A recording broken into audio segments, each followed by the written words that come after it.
کہ میں ان لوگوں کو پہلے میں بھی اکانومی پہ بھی آنا چاہتا ہوں. ہم نے یہ جو گورنمنٹ کارپوریشنز ہیں, ہم نے ایک سال میں ان کے جو لاسز تھے, یہ جو خسارہ کر رہے تھے, 286 ارب روپے کا خسارہ کر رہے تھے, اس کو ایک سال میں ہم نے 143 روپے پہ لے آئے ہیں, یعنی آدھے سے بھی کم خسارہ کر دیا. تو اس کا مطلب کیا اصلاحات ہو رہی ہیں. پھر اب میں آتا ہوں اکانومی کے اوپر. ہمیں جو اکانومی ملی تھی وہ کیا تھی؟ اس کے اندر پاکستان کی تاریخ کا سب سے بڑا خسارہ تھا کرنٹ اکاؤنٹ ڈیفیسٹ, یعنی جو ڈالر اندر اور باہر جا رہے تھے, تاریخی 19.2 ارب ڈالر کا خسارہ تھا, جو پاکستان کی تاریخ کا سب سے بڑا تھا. اور اس کے علاوہ جو ہمارے ریزروز تھے وہ 10 ارب ڈالر پہ گر چکے تھے. اور جو ہماری لائبلٹیز جو ہم نے قسطیں دینی تھی, جو ہم نے باہر بیرون ملک, وہ اس سے زیادہ تھے, یعنی کہ ہم بینکرپٹ تھے. اب اس سے آ جائیں آپ.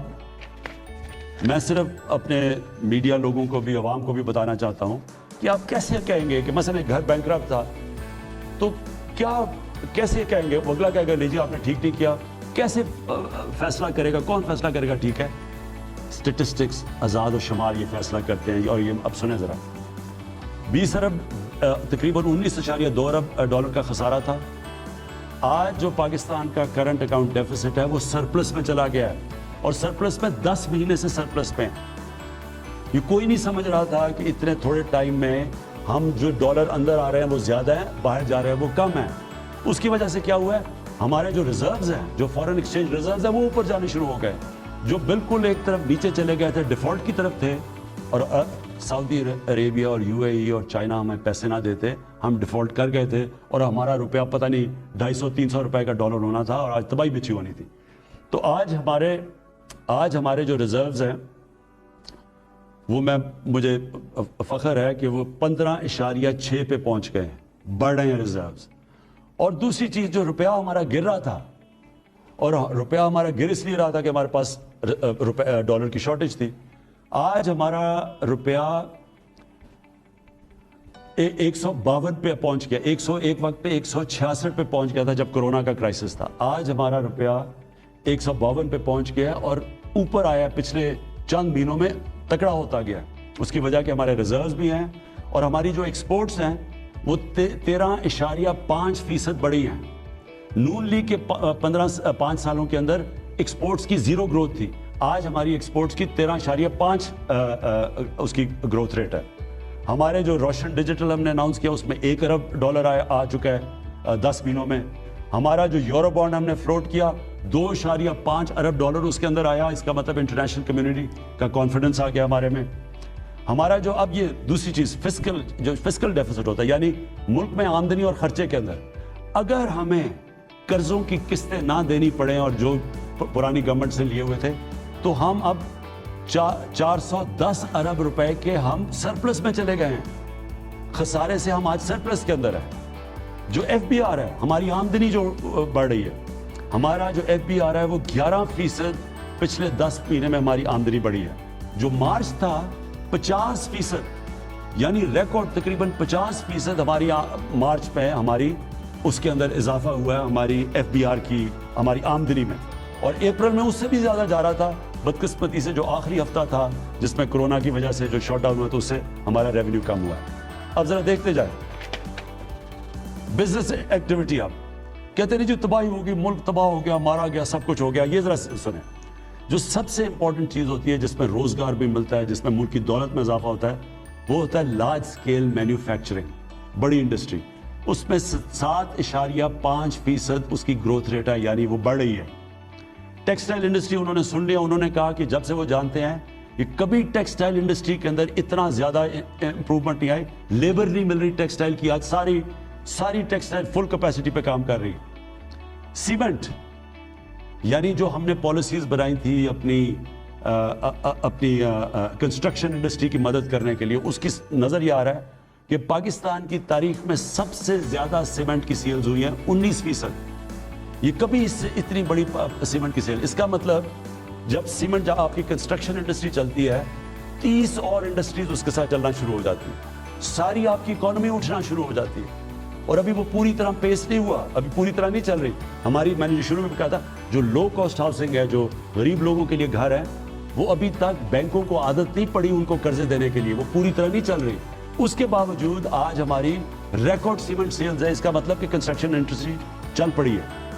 موٹر سائیکل 21% موٹر سائیکل کے اندر سیلز میں اضافہ ہوا ہے. ٹریکٹرز 58% اضافہ ہوا ہے ٹریکٹرز کی سیل پہ.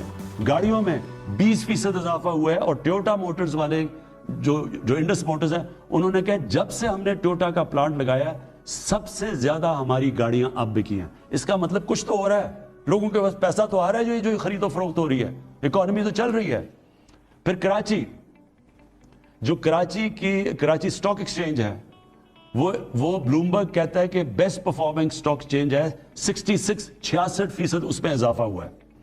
پھر آئی ٹی کی ایکسپورٹس, جو ہمارا آگے فیوچر آئی ٹی کا, آئی ٹی کی ایکسپورٹس میں 44% ہماری آئی ٹی کی ایکسپورٹس بڑھی ہیں اس سال.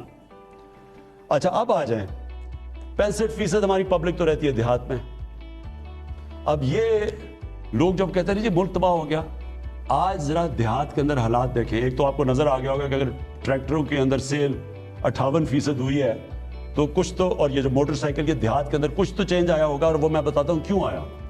پہلے تو ہم نے قانون پاس کیا کہ گنے جب کسان اپنا گنا لے کے جاتا ہے شوگر مل کے اندر, اس کو اسی وقت پیسہ دینا چاہیے.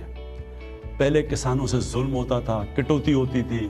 اس کو اگر گنے کی قیمت 180 ہے تو اس کو 120 پہ فارغ کر دیتے تھے, اس کو ایک سال پیسہ نہیں دیتے تھے. ہم نے قانون بنایا کہ گنے والے جو بیچارہ کسان محنت کرتا ہے سارا, اس کو اسی وقت پیسہ ملے گا. کبھی گنے والوں کو اتنا زیادہ پیسہ نہیں ملا جتنا ہمارے دور میں ملا ہے, اور اس کی وجہ سے گنے کی جو پروڈکشن ہے وہ 22% گنا کی پروڈکشن بڑھی ہے پاکستان میں. مونگی چاول 13.6% بڑھا ہے کیونکہ کسانوں کے پاس پیسہ آیا ہے, پہلی طرح ان کو پیسہ ملا ہے. گندم کے اندر ہم نے ان کو جو ریٹس دیے, اب گندم کے 500 ارب روپیہ گیا گندم, صرف گندم کے لیے اضافی کسانوں کے پاس. جو مکئی ہے 27.4% مکئی بڑھی ہے پاکستان میں, جو اس کی پروڈکشن بڑھی ہے. لائف سٹاک 2.6%, اس میں ہمیں کافی کام کی ضرورت ہے. ہم نے کیلکولیٹ کیا ہے کہ 1100 ارب روپیہ اضافی کسانوں کے پاس گیا ہے اس سال.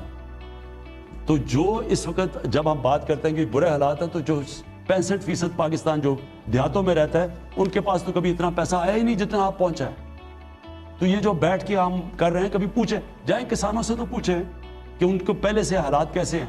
اور یہ ابھی رکے نہیں, ابھی انشاءاللہ جو آگے ہم چیزیں کرنے جا رہے ہیں, کسان کارڈ لے کے آئے ہیں. اب ہم کریں گے کیا کہ کسان کو اگر ہم نے کسی چیز میں اس کو ہم نے سبسڈی دینی ہو, ڈائریکٹلی کارڈ کے تھرو اس کسان کے بینک میں آئے گی. مڈل مین نیچے سے نکل جائے گا, جو پیسے کاٹتے تھے بیچاروں کو ملتا نہیں تھا. پھر ہم نے یہ بھی فیصلہ کیا کہ ہر قسم کا, یعنی اگر کوئی مشکل آتی ہے کسان کے اوپر, ہم نے پیسے دے رہے ہیں, ہم نے کھاد کے لیے اگر کسان کو ہم نے سبسڈائز کرنا ہے, ہم اب ڈائریکٹلی, جو پنجاب نے شروع کیا, یہ انشاءاللہ کے پی میں بھی آ جائے گا, ڈائریکٹلی کسان کو پیسہ پہنچے گا اس کے پاس. کوئی بیچ میں اس کے آدمی نہیں ہوگا جو کہ اس کو تنگ کرے گا یا پیسہ کاٹے گا. تو میں